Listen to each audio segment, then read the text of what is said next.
Come raggiungere questo angolo di paradiso circondato dalle Dolomiti? Oggi una penna in valigia ti porta in Veneto per un'escursione in mezzo al bosco che ti condurrà fino al Rifugio Padova.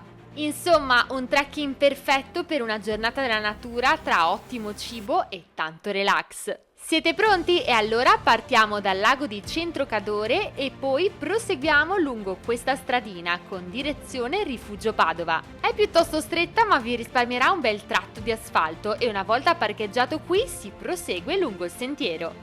Buongiorno ragazzi, seconda giornata alla scoperta del Cadore. Oggi raggiungeremo Rifugio Padova che dovrebbe avere una vista spettacolare su tutta la vallata. Adesso andiamo. Dopo pochi metri incontriamo questo cartello che ci indica di proseguire verso destra e subito incontriamo questa discesa piuttosto ripida che ci porta fino al torrente. Una volta superato il ponte di legno basterà seguire il sentiero in direzione Rifugio Padova. Dopo un primo tratto nel bosco ragazzi arriviamo a fiancheggiare questo torrente e c'è abbastanza caldo, quindi nelle giornate soleggiate ricordatevi di portare qualcosa, un cappello e sicuramente l'acqua.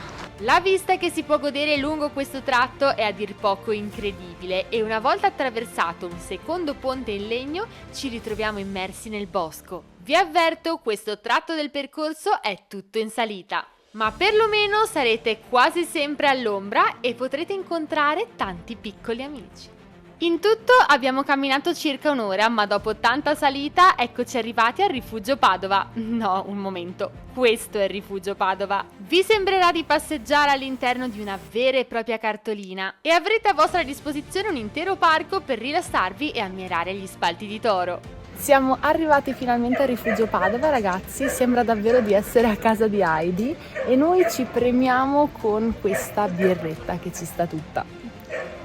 Se viaggiate insieme a dei bambini, questo è il posto giusto perché troverete un bellissimo parco giochi con originali sculture, una perfetta riproduzione del rifugio e tante giostre. Ah, e ovviamente non dovete perdervi un pranzo qui. Io ho ordinato polenta con funghi e formaggio fuso, mentre Sergio ha provato lo spezzatino con polenta. Entrambi buonissimi, ma penso di aver fatto decisamente la scelta migliore. E poi mangiare con questa vista non ha prezzo.